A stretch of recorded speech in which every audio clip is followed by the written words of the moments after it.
Well, good morning, folks. How are you? If you would be so kind as to send me a post on X, let me know you can hear me. Everything's 5 by 5. Thank you, Lee. Thank you, Adam. Thank you, Rusty Gun. All right. Well, it is a good morning. Are you ready? Today's topic for a Shotgun Saturday is keys to infinite setups that yield. When I was younger, let me just break the ice right now. We're going to be talking about Bollinger Bands and CCI settings. So, is an infinite number of setups that you can find in the markets with any time frame with a Bollinger Band. I can't do it. I thought I could do it, but I'm sorry. I'm sorry. Just want to make sure you're paying attention. There are no indicators around here, man. It's Saturday. Wake up, man. So, when I was 20 years old, the weekends were a source of anxiety where every one of my friends were all like, "Yeah, I'm cutting loose." Either they're rolling up a fatty and smoking a doobie with the rest of my friends, or they're getting drunk or waking up with girls or guys that they just met the night before. And I would be sitting there anxious about the trades I'd be missing in the coming week. I would be obsessively thinking about what happens if I watch the charts and I draw out my charts and then I miss the moves. And then I'll have to wait for another week. And I was always constantly worrying about what if, what if, what if. And maybe it is similar to you. Maybe you're thinking the same thing, but it's even worse for you probably because you're learning from me. And I have a lot of things that can get into a trade. I have lots of entry mechanisms, lots of conditions and setups that would yield a limitless opportunity. But that limitless opportunity causes you to feel like, which one's right for me? Which one's right for me? And that, unfortunately, is one of the most expensive things when you're learning from me because I can't give that to you. That's something that you're going to have to discover on your own. And a lot of it's really dictated by your personal life. You may have school, you may have a job, you may have a family life that says you don't have much time, but you have this small little window of time in the day, or this day of the week even, where you have to do whatever you're going to do in trading that day and only then. Now, I don't have an answer for something so specific as that because, let's just face it, it's enough to go around in terms of opportunities, but when you make your universe so small and so finite that you can't really breathe as a trader, unfortunately, you're going to have to make some adjustments and changes to your personal life and make yourself more. Unfortunately, you're going to have to make some adjustments and changes to your personal life and make yourself more accessible. And if that's not possible, then you're going to have to defer trading at a later time when you can do so. That doesn't mean you can't learn by looking at hindsight. But in my 20s, when I first started doing this, I was very anxious that I was always going to miss the next moves. So it kind of like was the catalyst for me to sit down and try to figure out, what it is that I have to concern myself with in advance. So that way I wouldn't have to be obsessively thinking about the fear of missing a move. But little did I know, I didn't even understand what constituted a setup that would realistically form because I was at the delivery of whatever indicator I was using at the time. So I had to yield myself to, I have to wait until that indicator does this. And because I was working, I was driving a truck, I could only see the numbers on a quote track. That wasn't giving me the indicators. That wasn't telling me if it was overbought or oversold. It didn't tell me if there was a type 1 divergence, just a classic divergence where the indicator fails to make a lower low when price makes a lower low or makes a higher high in price, but fails to make a higher high in the indicator. That's a traditional, typical type 1 divergence. And I started off trading that. That was like my thing on an hourly chart with a 50-day moving average. That was all I did. And when the markets are going up predominantly, and you're taking oversold conditions like that, it's pretty much a no-brainer.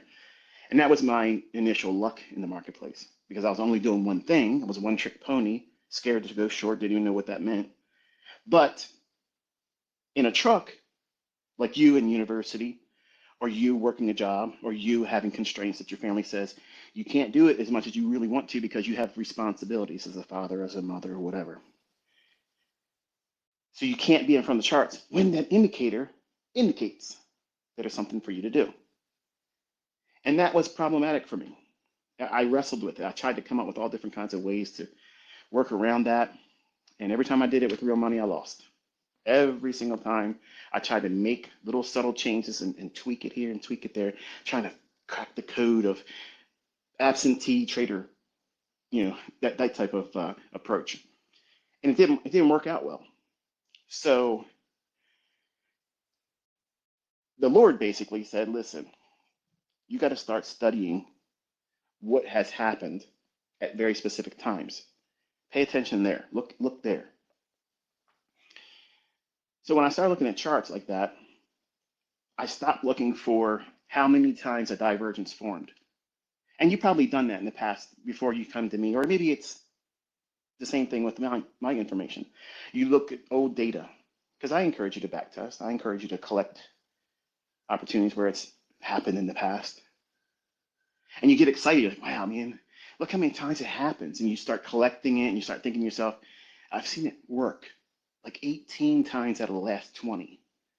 So even if I mess it up, see if I do it, half-assed, and I go in, I try to do it just a little bit less than what ICT would approve of if he was sitting next to me, I still probably have a good chance of making a grand at least a week with my funded account, or at least pass my funded account, or get a withdrawal from my live account.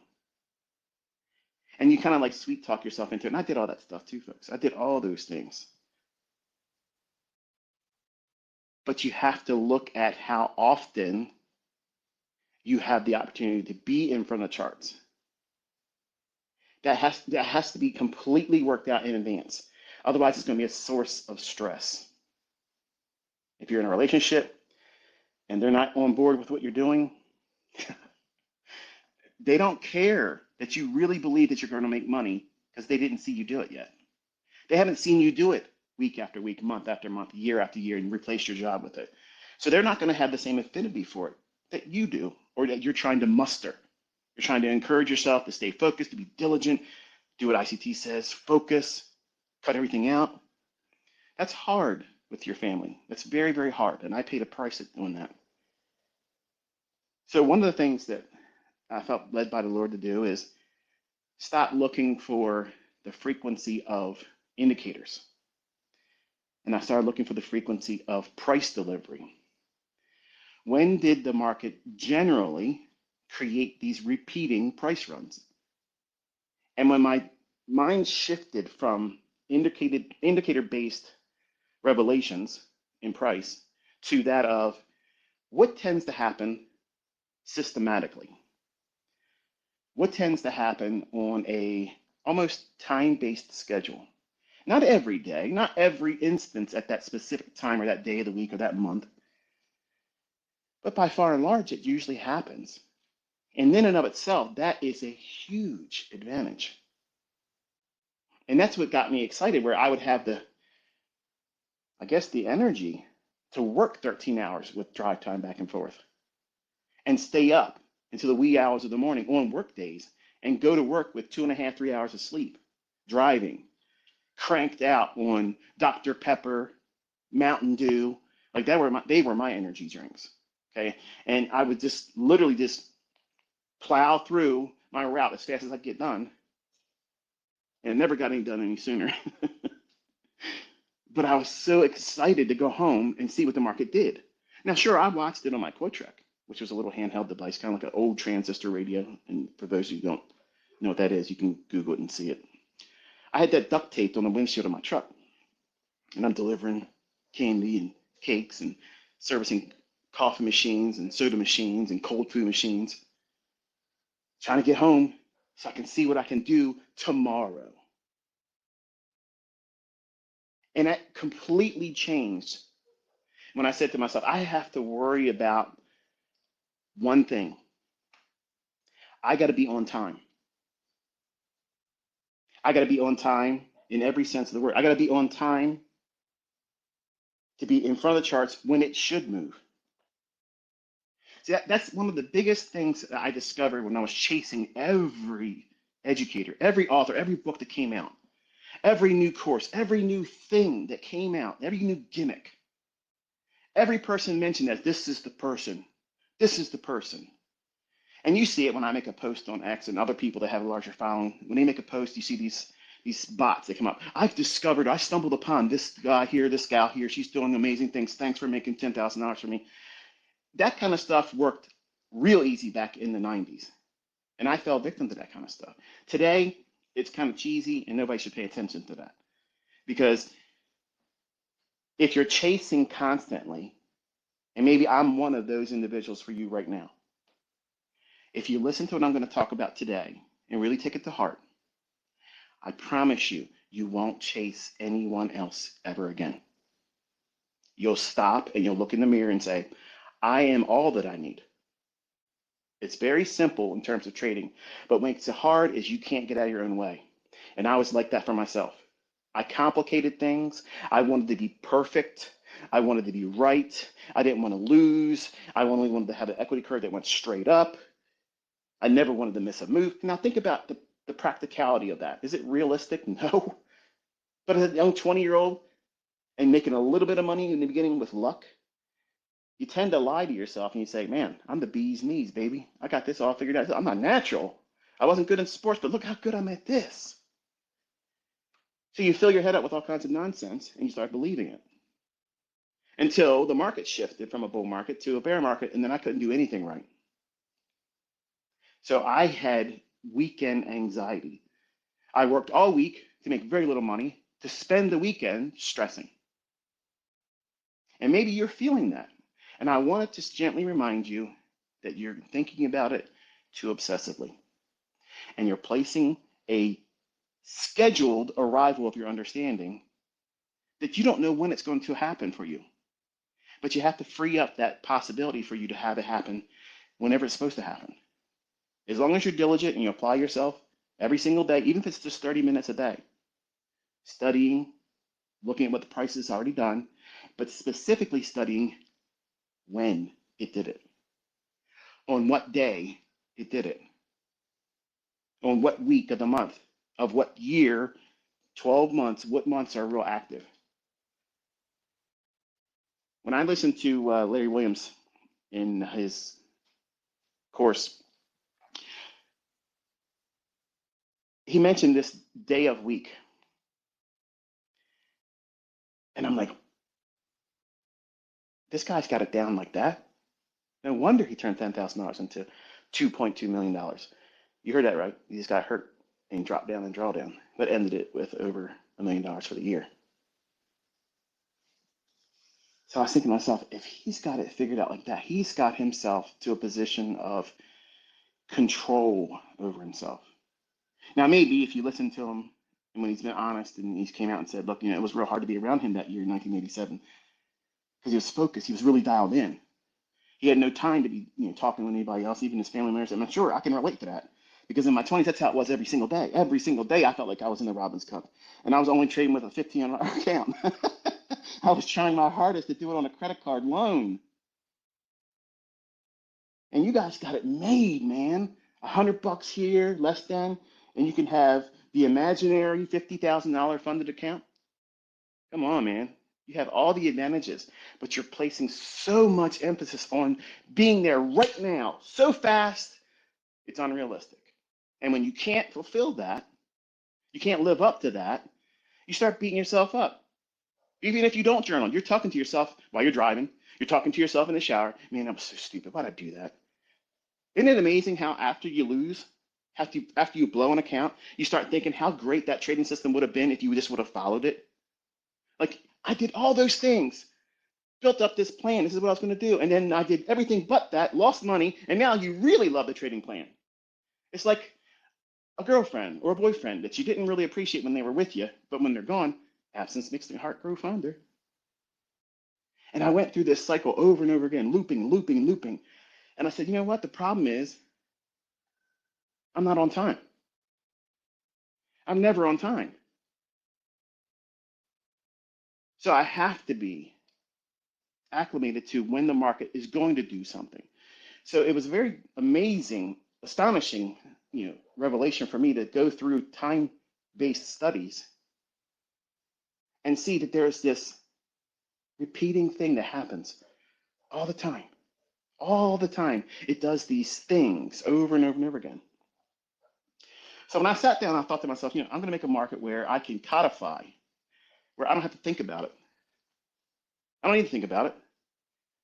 I'm going to codify PD arrays that tell me exactly when I'm going to do something, because I know the market's likely to deliver a specific type of price run at that specific time, up to a very specific time.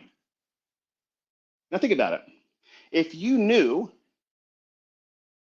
the 3-digit number on the lottery was likely, not perfectly, but likely to give you 808, I'm just using it because it's my birthday. If it's likely to do that in this month of the year, are you going to play that 808 number every single week and day outside of that? No, of course not. You're going to do it when it's seasonally apt to deliver it. Are you going to be, as a card counter or a professional poker, are you going to play a table where the shoe of cards gets cold? You're not going to do that. You're going to get up and walk away. What are they doing? They're getting in sync with time. The time of that synchronicity of how those cards are going to come out and how every other card player at the table is going to play now. You think about it. You do these things in your own personal life. You only want to spend time watching the games that you have an affinity for, the teams that you care about. There's lots of games on the weekend, all kinds of sports, but you're only going to plop your rear end down and vegetate on that couch when your team's playing. Doesn't matter who they're playing. And ladies, there's all kinds of TV shows on, but your story, your program that you want to keep up with, because the girls at work or the girls at your clique, they keep up with that too. So you want to make sure you're constantly invested in that, so that way you're not outside the loop when we're having conversations at the water cooler. You're on time. But when we get into trading, and then we're not prodded to do these types of things, what happens is we lose sight of it, and we chase every red herring that's out there by every charlatan that's waving a banner saying, come at my Telegram, come at my Discord, come join my mentorship, follow my signals, follow my methodology. Because you think that's the easiest, fastest route to getting to make money, when it's not. You're just putting yourself further and further behind. When I stopped and I said to myself, okay, listen, I'm only looking at daily charts and 1-hour charts. That was my perspective. I didn't look at anything less than an hourly chart. I couldn't do anything with less than an hourly chart. I wasted so much time chasing things that led me no closer to being profitable or ever consistent, but I kept telling myself, doing these things will get it, and it never did. Until I woke up and listened to the advice that I felt God tell me to say, look in the charts for when it continuously repeats these types of things. Look here. Look here.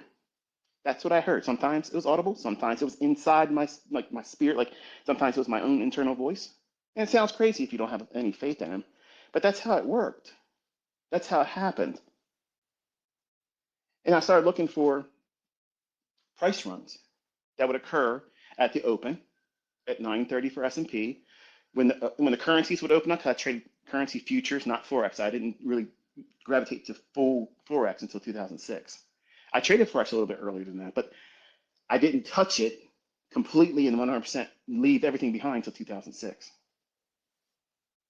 But I was a futures trader, a commodity trader in the beginning. And I got real comfortable trading currency futures. Deutschmark, Swiss franc, yen. I loved the yen back then. I hate yen now. British pound, Canadian dollar, all that stuff. All the com dolls. And I loved them because they had a gap opening every single day. Every single day. And you've seen what we've been doing with index futures with gaps, right?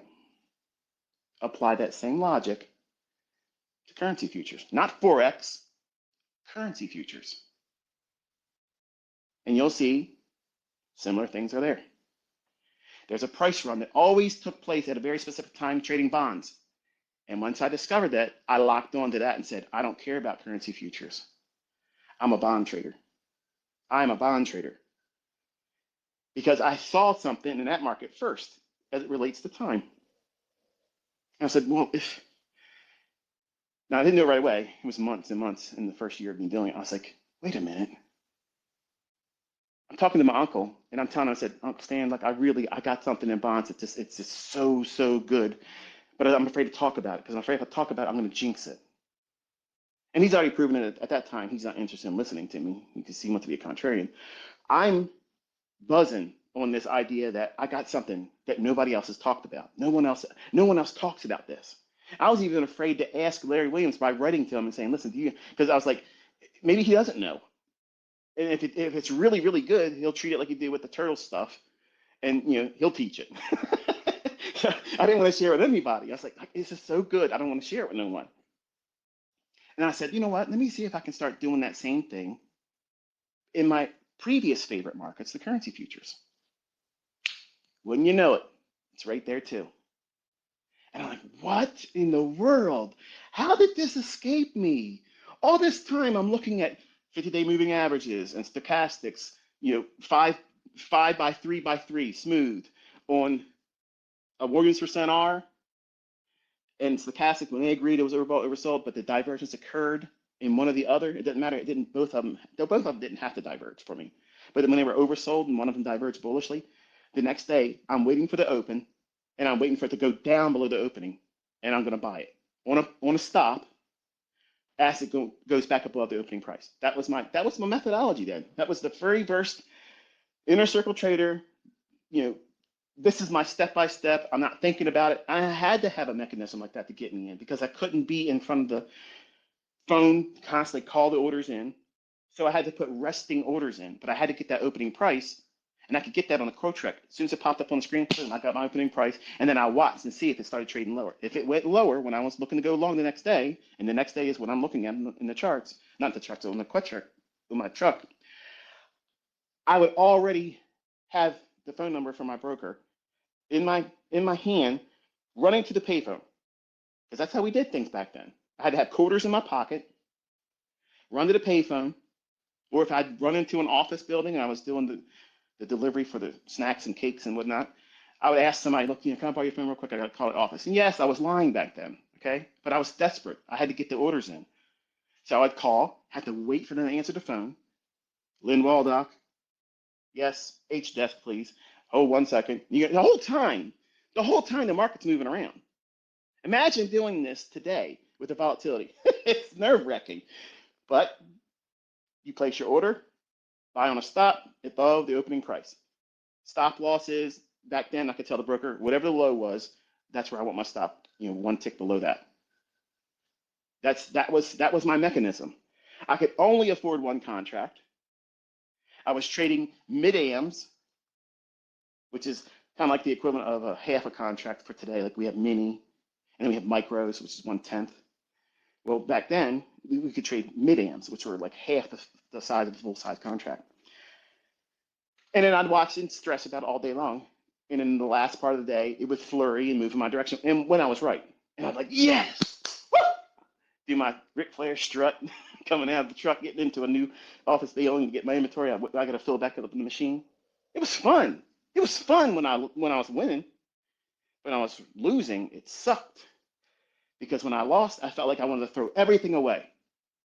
But the time-based aspects of what I was doing right, that has never, ever escaped me. I've never turned my back away from that.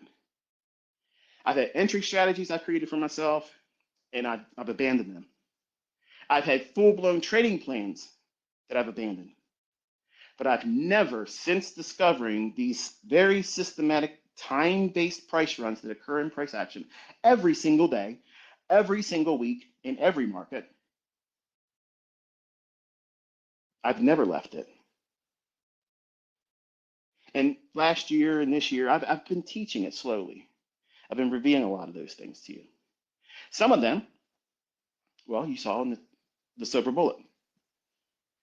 As soon as 10 o'clock forms, all you need to know is what direction it's moving. Now, some of you obviously stress about this. You make it so hard when I've already taught how to do this. You want an everyday bias that's 100%. And you're not going to get that when you're first learning. Learning from me while I'm calling the market, you can get an intraday bias that's pretty much almost as close as perfect, but still yet not perfect. So you're building in no allowance for doing it wrong. Even if you have strategies like I have that are very specific time-based runs, knowing for what liquidity it's going to reach for, but you're demanding perfect.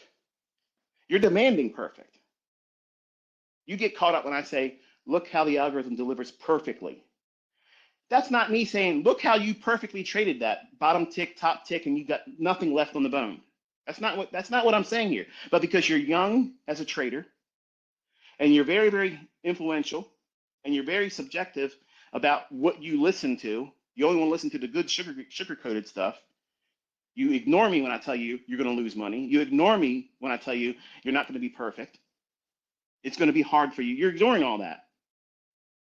And the ones that do really well, and by the way, again, round of applause for Kyle. Another monster, like I told you. Kane, Kyle, and who else is going to publicly come out? ICT stuff don't work, bro. These concepts, this is going to lead to you knowing what to do and when to do it. But that silver bullet, if you know what the bias is for that session, you don't need to know it for the day. Throw that out for right now. You learn that over time. How do you know what the session bias is going to be? Well, how did we gap open? Did we gap open? What liquidity did they leave in pre-market session? That means 7 o'clock in the morning to 9 o'clock, 9:30 in the morning opening for equities. If you're trading Forex, between 7 o'clock and 9 o'clock. Very simple little windows. And you're looking for these periods of where there are smooth highs or smooth lows, because that's where the market's going most of the time. Not 100% of the time, 80% of the time, we'll call it that. Call it 75% of the time. Oh, that ain't good enough. 75% of the time, it ain't worth my time, ICT. We ain't got time for 75% around here. If you can't get it up higher than that, there's rookie numbers, we got to bump them up, or I'm going to move on to somebody else. Go. Don't let the door hit you in your ass. Goodbye. Laziness doesn't survive around here. But knowing that there's going to be a fair value gap every single day at 10 o'clock to 11 o'clock, it's going to form, and it's going to give it to you on a silver platter before it runs to that session liquidity. It happens every day, and I challenge you all to not believe me and start looking for it. See, you've watched me do that silver bullet. You watch other people prove they make money with it. But you've never really sat down and said, how often has it failed? That's what you were instructed to do. Because that's the stuff I walk on. I moonwalk on all these supposed professionals, these guys that, I'm a so-and-so floor trader, I'm a so-and-so at blah, blah, blah capital. Bro, come out here live and I will sing a dance as these candlesticks go up and down to my music sheet. That's how it works around here. I'm the composer. I'm like Bugs Bunny. Remember that? He raises his fingers up, and the concert pianist and the concert, orchestra, they're out there trying to keep up with his intensity. That's what it's like. I'm the Pied Piper, and these candlesticks, they follow me. And that sounds arrogant. Yes, it does. And I'm okay with it. I'm okay with that. I don't care if you're not okay with it. The proof is in the pudding. The markets are going to gravitate to liquidity, but you have to know how to define that. It's session liquidity first. First and foremost, it's session liquidity. What does that mean? Well, the morning session, the afternoon session, the lunch macro. If it's going to retrace on whatever move it was in the morning, what's it going to be? Move against the trend that was happening in the morning session. Find the easiest low-hanging fruit low. If you can trade that and find profitability that yields enough of a payout for you, then take the trade. But there's lots of trades that pass me by all day long, where they're only 10, 15, 20 handles. I could do them all day long. I don't care about them. They're constantly there. They're like a McDonald's or a 7-Eleven. They're on every corner. Drive down the road a little bit more, you're going to see another one. I'm not worried about them. I'm stopping at the bus stops like where my wife's standing there. If I see my wife standing at a bus stop before I met her, I'm stopping at that one and say, honey, you need a ride because I'll take you where you gotta go. And you're gonna enjoy the ride. I'm not slipping in Mickey D's fast food drive-through. Okay. I don't slum it like that. I'm looking for the best setups. I'm looking for the things that make sense for me because I'm not a micro lot trader. I'm not a one lot trader. I'm in here trying to get something. And I want my time to yield to me a bountiful harvest. I want something that's going to be worth my risk that I put on, but also deliver gangbuster results. Like, bang! Like Emerald Lagasse, remember him? He would just say, bam! Put his spices on it. He was fun to watch. Otherwise, it was kind of boring, but when he did that, it was great. What's another one, ICT? We already know about the silver bullet. Okay, first presented fair value gap. It's going to form. It is absolutely going to form in the first 30 minutes. Or it forces you into a silver bullet at 10 o'clock. So what have I done? I've basically encapsulated that first hour of trading between 9:30 and 10 o'clock. I'm sorry, 9:30 and 10:30. That first 1 hour of trading, that is all I've been doing in front of you. Consistent, isn't it? Boom, boom, boom. Calling every candle. Boom, boom. Running to where I said I was going to go. Boom, boom, boom. Never missing the beat. Boom, boom, boom. All of a sudden, you start thinking to yourself, man, this guy's got his stuff together. Look at this. I mean, he's like consistently telling you where it's going to go. Yep. And you can do it too. I'm trying to tell you, I've already taught these things to you, but how much time have you spent working with it and blocking out everything else? That means everything else I've taught on my YouTube channel. Focus on one thing, folks. What happens if the first presented fair value gap forms in the first 30 minutes, but price just keeps on running away and never comes back to it? Just throw it away? Just abandon it? Nope.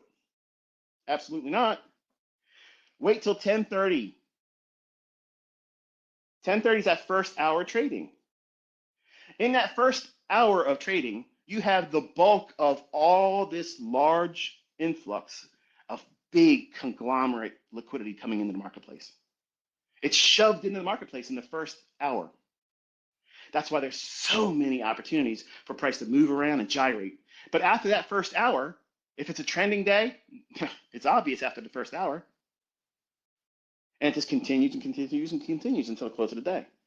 But as a trader that's looking for setups using the first presented fair value gap, obviously, if you're bullish, you're looking for session relative equal highs. That's either going to form between 7 o'clock and the opening about 9:30, or London high or London low. You got two choices there. Which one has a relative equal high or relative equal low? Hello. Hot damn. That's easy. That's easy. That's real easy, isn't it? It completely removes the ambiguity, doesn't it? Now, you would have figured that out if you would listened to everything I said to focus on per session. But because you're out there looking for the next shiny object that I'm releasing all the time, you're never spending enough sufficient time working with what I already taught you. Can you teach me how to do a bias? It's easy. I did it again here. And it'll go largely ignored. It'll go largely ignored. Nobody will look back and see how many times it tells you exactly what to do. But you're worried about, am I going to do a Telegram session? Am I going to ever do a live stream? Am I ever going to do this? Am I ever going to do that? I told you I could stop. You already have enough. But what happens if it keeps running? It never goes back to that first presented fair value gap. In the first 30 minutes, a fair value gap that forms on that 1 minute chart that has displacement. It's obvious. It's showing itself, not some little micro separation. If it never comes back to it before it starts running, wait till 10:30, because you have the first hour of trading behind you now. Between 10:30 and 11:30, you have now London close. ICT, we're talking about SPOOs, bro. We're not talking about cable and fiber, currency futures, and that type of stuff. We're talking about why does London close have anything to do with this? Because that's what markets do. They're coded to offer a retracement back down into a fair value. And that's how I teach you, and I've done it. I've done it in front of you. You can't deny that. I've shown it to you. I've walked you through it. I've called it out in Telegram, and you've seen me trade it. Live funds, baby. Pulling back into what? First presented fair value gap. Oh, yeah. How about that? It doesn't have to be the propulsion stage or springboard to put me in the trade. Sometimes it's going to run without me. I might be looking for that first presented fair value gap to get me on the trade. And the market says, not today, ICT. Okay. Okay. I got you. No problem. Do your thing. I'll be waiting for you when you get to 10:30. And when you walk yourself inside my crosshairs, I'm going to hug the trigger. And I'm going to drop you. And I'm going to take my profit inside that first presented fair value gap. At least the very first partial will come out there. If it's on a day where I think it's going to go lower, why would I want to see through that? Because in London, there's relative equal lows down there. They left generously. That retail's going to say, man, my stop is so protected underneath there. Ain't never coming back there until it does. Expediently. Daily highs and lows. Previous day's high or the last highs in the last 3 days. Because power 3 is not limited to just how one candlestick forms the open, high, low, and close. Power 3 is spreading out when we look at these books, buddy. It's going to be real interesting. Swing highs form and swing lows form with 3 ranges. Whatever time frame you're looking at, it requires 3 ranges. Now you can have equal highs with no wicks, and that could become a turning point. They require something else that I'm not going to teach here because it takes a little bit more time to go beyond that, and I'm going to be escaping here in about 10 minutes. But a swing high and swing low requires 3 ranges, whatever time frame you're looking at it under. If you're looking at it on a daily basis, you have to know what the last 3 days high and low have been. If you don't have that information, you're ill-equipped and not informed. Because those pools of liquidity are gold mines. They are so influential over what price is going to gravitate to. It's nuts not to know what they are. How many times have you seen me call at the beginning of the week, here's where price is going to start gravitating to? It's several hundred handles away. And the market runs up. It's right up there, falls short about 80 handles, creates a swing high, and then it plummets. And you're thinking, look at this guy, wrong. I can't wait to go on Twitter. I can't wait to go on X. This guy is such a failure, blah, blah, blah. And it just goes down to something as a discount that I'm trading in front of you, calling it in Telegram, and then I'm running it up into that target. I love those setups. They place that swing high there just below a target that I know is a draw on liquidity, which is an old daily high, which is a previous week's high. No, that's not earth-shattering. No, I didn't invent that. I didn't say I did. But all you yahoos out there that want to talk smack all the time, you literally don't do it because you're looking at something else. And you're posting, here's my $700 win. Here's my $500 win. What are you doing, ICT? An annual salary. Just saying. Just saying. Swing highs that form just below or just above draws on liquidity that I've shared openly with you. Look at what I've been teaching you. Look at the ones I've shown you. Why have I brought them to your attention? They're fitting the criteria I'm outlining here. Previous week's highs and lows. That liquidity is enormous. It's enormous. They're all time-based setups. They're never going to hide the daily high from you that was yesterday. They're never going to be able to do that. They're never going to be able to do that. But in Forex, they can. Compare all the major brokers for Forex. Look at GBP USD. They're never going to agree. They're never going to have the same high. They're never going to have the same low. That market, especially right now, has so many disadvantages versus the futures market. The futures market, everybody has the same high. Everybody has the same low. So that means every bit of liquidity that's going to be above the high is concentrated at that high's price and just above it. You cannot have that same affinity in Forex because there's a disparity. And when you look inside how those brokers operate, they have smaller little pools where they're trading against their clients. I can show you that because I had brokerage accounts through GFT, which I don't even think they exist anymore. They shut me down when I mistakenly talked out loud when I was on the phone. I said I was letting my son trade one of the accounts, and they're like, "What did you say?" I was like, "Yeah, I was letting my son. He was, I'm trying to teach him how to trade." And he goes, "Well, you're not supposed to do that."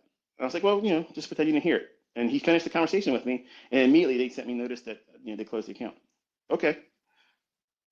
But I found out because I had multiple accounts in that brokerage firm, those highs didn't agree. Just like FXCM. Remember them trash brokers? Remember that trash broker FXCM? Same thing there. Multiple accounts, friends that were trading too, their highs are different from mine. I'm like, what in the world? Wow, that's way different from what I got. You don't have that problem when you're trading futures. NASDAQ's high is NASDAQ's high.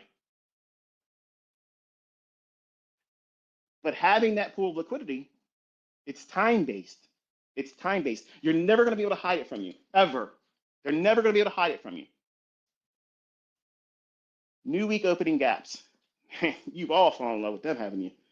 They're like magnets, like black pools. No light escapes them. They suck in everything. Beautiful, isn't it? Isn't it beautiful? You can see how they just go back and forth, gravitating to this one, to that one. There's so many setups intraday that you can take with that. And you don't even need a bias. You don't even need a bias. If it's in close proximity to a new week opening gap high or low, and it creates a fair value gap that's bearish and the new week opening gap's lower by 20 handles or a little bit more than that, you have an easy bread and butter setup right there. Oh man, it's easy. That's easy. At the end of this year, I'm going to give you a challenge going into next year. Don't do it now. Next year. I want you to try to go into the day with a demo account and always be in the market. You got one contract, micro contract, and I want you to constantly stay in the market for a set period of time, the entirety of the AM session, or the entirety of the PM session, or the London session, or if you're really gung-ho about it, the entire session. A lot of people don't have the stamina for that, but I've done things like that. I've conditioned myself to do that. Constantly, I got to be in a trade. If I close, it's only because I'm reversing. You want to learn how to really get a feel for price action? Practice like that. And you will be a maestro in market structure. And you will run circles around anybody else out there that has a title that they work at this firm or this, I'm a Goldman, I'm a this, you're a goober, okay? You can't do anything. Because if you could do it, you'd be out here moonwalking in front of everybody doing it, but you ain't. You're laying on your title. Who cares about that? You're trading other people's money. You don't even suffer the real losses when you have a loss. So what's that really telling you? New day opening gaps. The opening range gap. They're all time-based mechanisms. These things cannot hide from you. And when you strip it down and say, okay, I'm going to look for the setup that runs into a new week opening gap. I'm going to forget everything else that ICT ever said. I can see this happening every day. When you're weak analysis, W-E-E-K, not W-E-A-K, your weekly analysis suggests that we're going downtown for a while, a couple hundred handles. And you see intraday, after a rally in the morning, up, and it's starting to break down, starts to roll over a little bit. Now you see that we're just hovering above a new week opening gap, whether it be this week's new week opening gap or last week's new week opening gap or any one in the last 5. That is a no-brainer trade. They're going to be such an easy ride. Low resistance liquidity run, right down to the new week opening gap high. That's it. Don't try to get in there and get fancy with the constant encouragement of it. Don't try to get the whole new week opening gap. Same thing with the new day opening gap.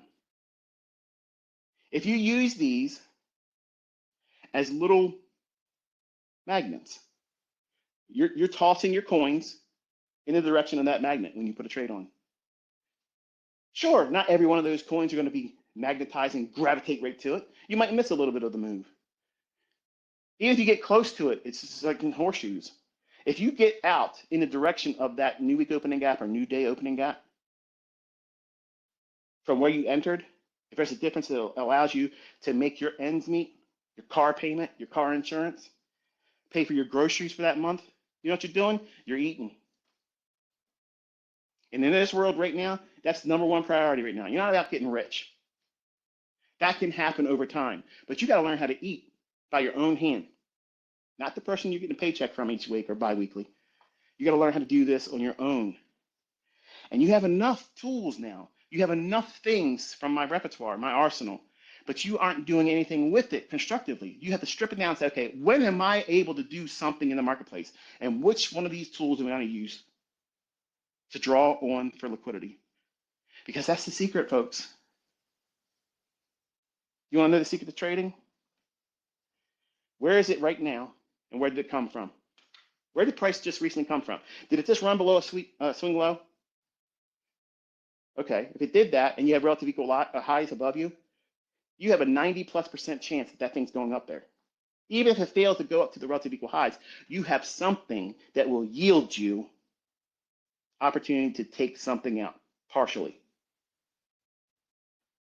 I posted something this week and I said, if you start framing the risk in trade management around your first potential profit, where you take a partial, and you should know what that is before you even put your trade on.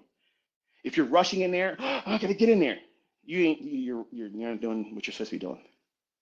You should already know where you can get out with something, even if you are wrong. But you don't want to hear about that. You don't want to admit that you're probably going to do it wrong. Let me tell you something. The reason why I'm not doing every day in Telegram is because there's a whole lot of manipulation going on in the market right now. And me against the hand's going to win. That's just me being real. I know where my limitations are, but I also know that the market can't stay like that in perpetuity. So I'm just chilling. I'm being real quiet, reserved about what I'm doing privately. I'm not placing my stops publicly. I'm not telling everybody what I think it's going to do right now, because I'm in here trying to make ends meet too, right? In a way.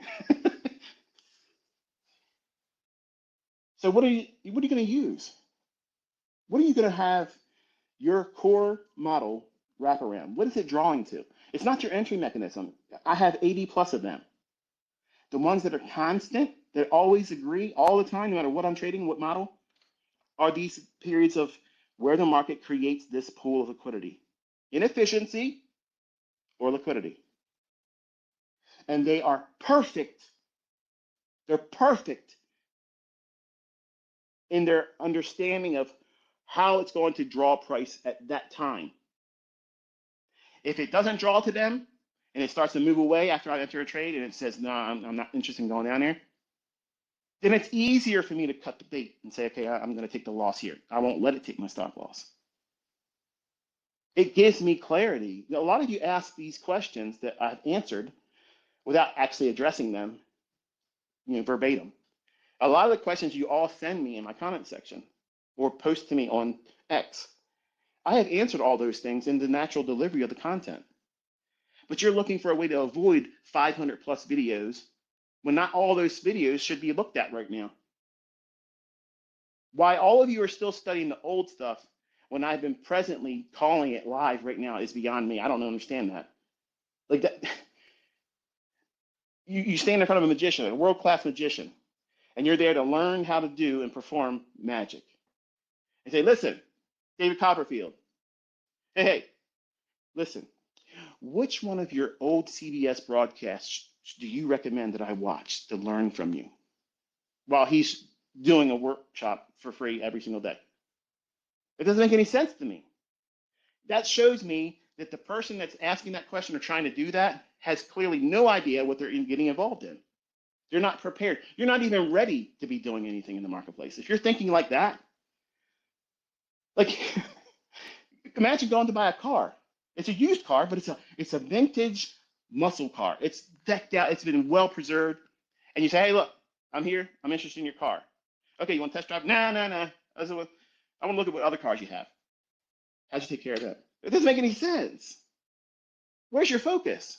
If someone's going to show you the goods, prove it to you in front of witnesses that this is how the market's going to deliver price, and they have rule-based ideas, and it says, now watch how the market gravitates to this level here. My teaching style is, I'm not going to put you in the trade. I'm going to show you where the market's going to go.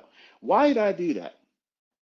Because I know that all of you have a different personality that's going to lead to you seeing a bullish order block, and you have no affinity for the fair value gap. You don't know how to pick an order block, but you can see a fair value gap, and that's your model right there. Or, hey, I only trade breakers, bro. Breakers are nothing. Okay. I'm allowing you as my students to bring that personality, that choice of PD array. There's nothing that says that PD array is better than the other one, unless you want to mathematically define it by which one formed first and how much it yields to the target.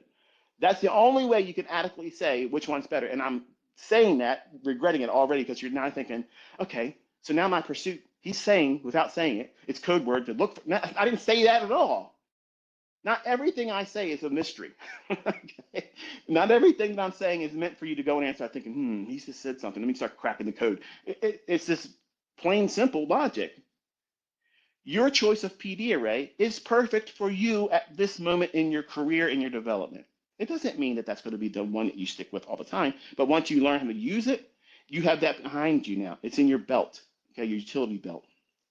It's in your toolbox as a trader. And then you explore the use of another PD array. And over time, you might have 2 or 3 that you got really, really good with, but you'll learn how to use all of them to agree that the trade you're in is still good. That's the graduating approach to using what I'm teaching you. Find one to start and get a baseline understanding. You have to have a beginning baseline. How often does it deliver? How many times is it delivered at that time of day? What time of day? The opening, 9:30 to 10 o'clock, the opening range. 1:30 to 2 o'clock, the PM session, opening range. London, you start the day with True Day at midnight to 12:30. That first 30 minutes. That's how I started trading the Globex with currency futures. That was my opening range. That was it. It still works today. It still works today. ICT, what are you going to do when they make NQ? They take away the stop in the afternoon. They're going to change the algorithm. No, they ain't. Because they cannot hide liquidity. There's always going to be inefficiencies. And there's going to be people that did something wrong. And I know what they are doing when they're doing it wrong. I told you, I got tricks I've never shown before. It could literally turn everything upside down, and I'll still be out here doing what I'm doing right now. That's confidence, folks. You can't buy that from a course. You can't learn that from a mentor. I've been doing this far too long to worry about what they're going to do to change it because they don't like I'm teaching people how to become rich. The cat's out of the bag, baby. CME, kiss my ass. You can't stop us. You can't stop us, period. Put that in your pipe and smoke it, you sons of bitches. You can't stop us. You can't do shit to stop us. You feel in charge? Yeah, you ain't doing shit. You ain't doing nothing. Make the market move all around. Do it. Move it all around. Clear the board. You can't keep it up because those large influx of flows that come in that you want to get those fees from when trades are taken, they're going to dry up. You got to calm that shit down real fast. You got to calm it down. Bring that volatility back in check. So these large institutions feel comfortable again because they're not comfortable right now. These are all little storms that last for a short period of time. As a new trader, you don't see it that way. They're changing the world's algorithms. No, they're not. They're disrupting things. Of course they're doing that. That doesn't mean they're changing things that you're going to be using in the future for the rest of your career. So what if they do away with a new day opening gap?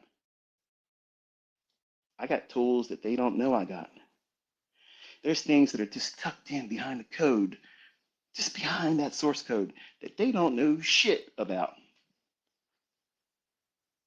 So I ain't worried about that. And neither should you. You have other things that you could be doing besides that.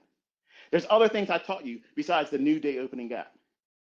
There's nothing for you to worry about. There's no fear that you have to concern yourself with. Nothing. You shouldn't be obsessive about nothing, period. Long and short is,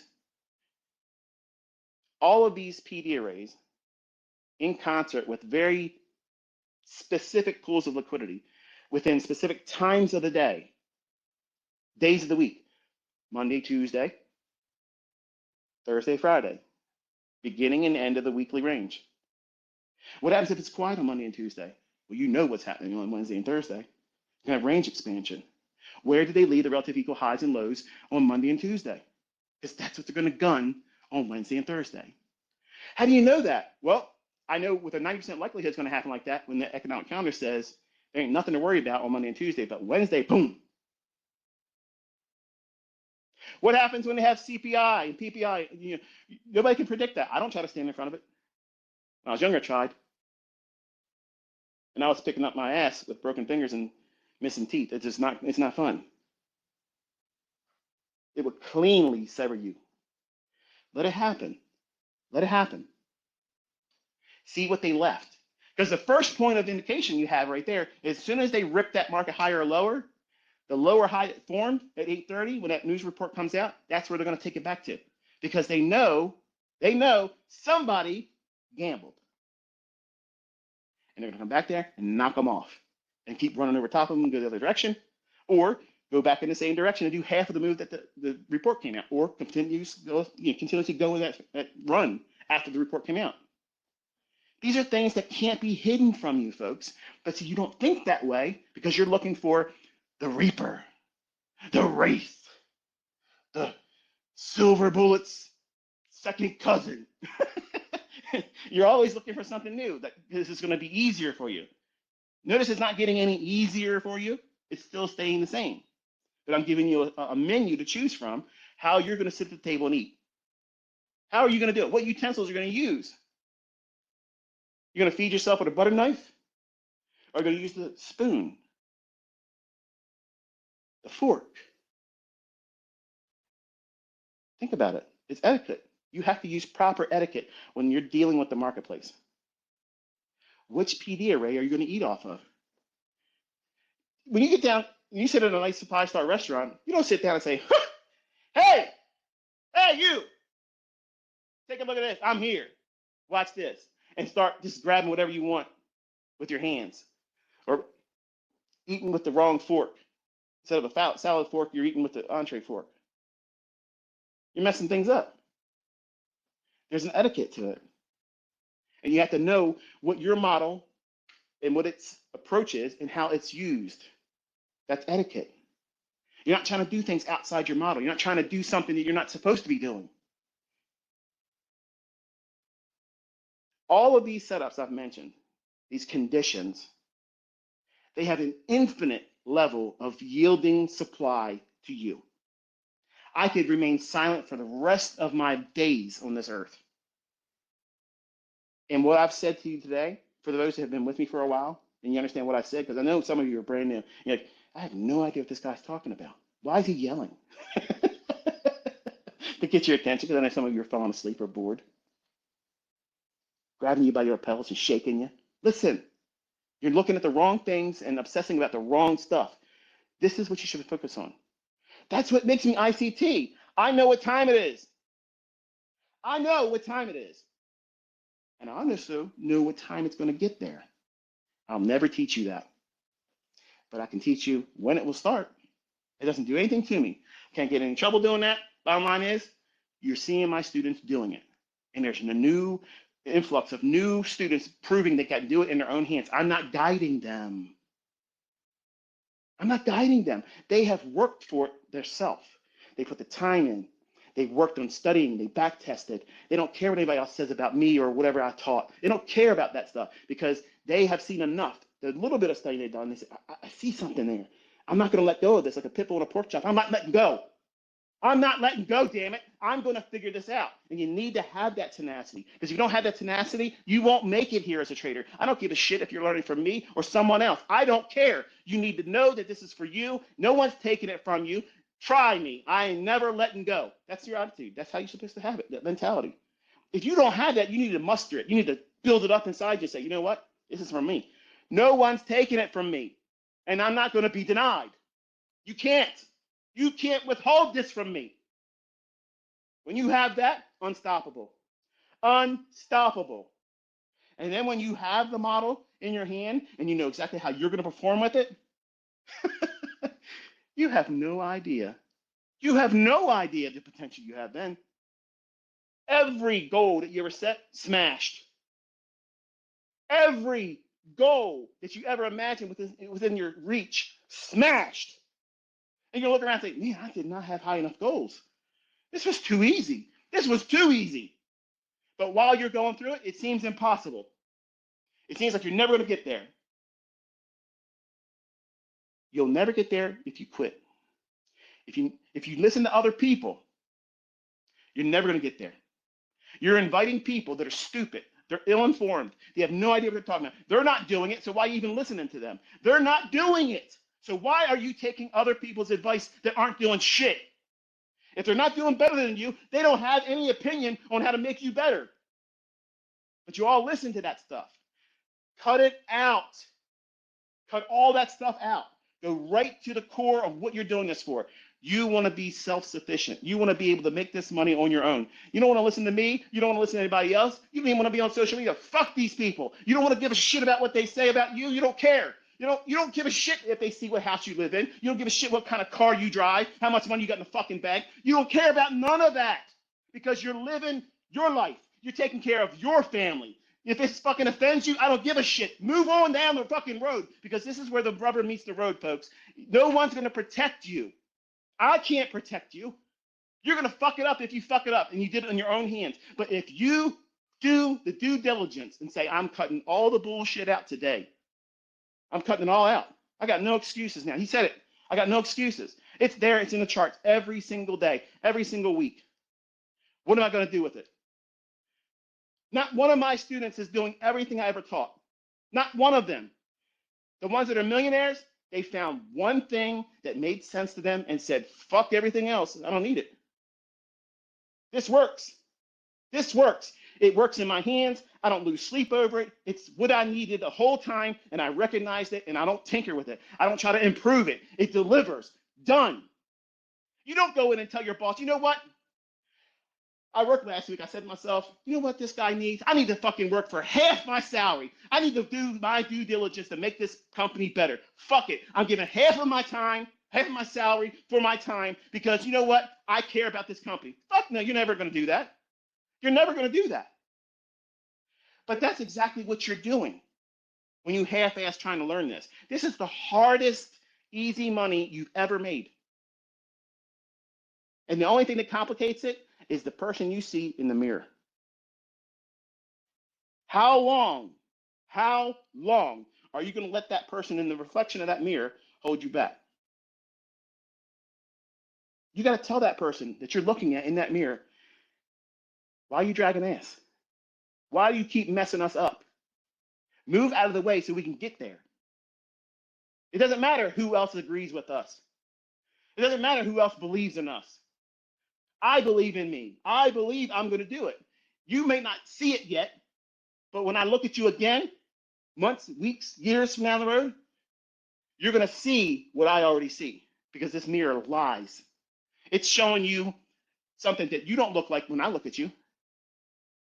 You think you look like that person in the reflection of that mirror. You don't. You don't. It's backwards. And it's not shocking when you think about how we think ass backwards. We think about things backwards because we don't think we deserve it. Bullshit. You deserve it. The fact that you're still listening to me, bloviate. You know you want it. You can fucking taste it. It's within grasp. You know it's there. You just gotta keep digging. And it's gonna happen for you. It's going to happen. You think fucking Kyle didn't feel like he was defeated a couple times in the beginning? Of course he did.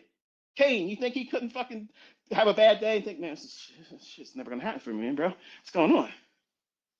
I have dozens other ones that I'm begging for them to come forward. Not because I'm selling a mentorship, but I want them to know that, want you all to know, they're not the only millionaires.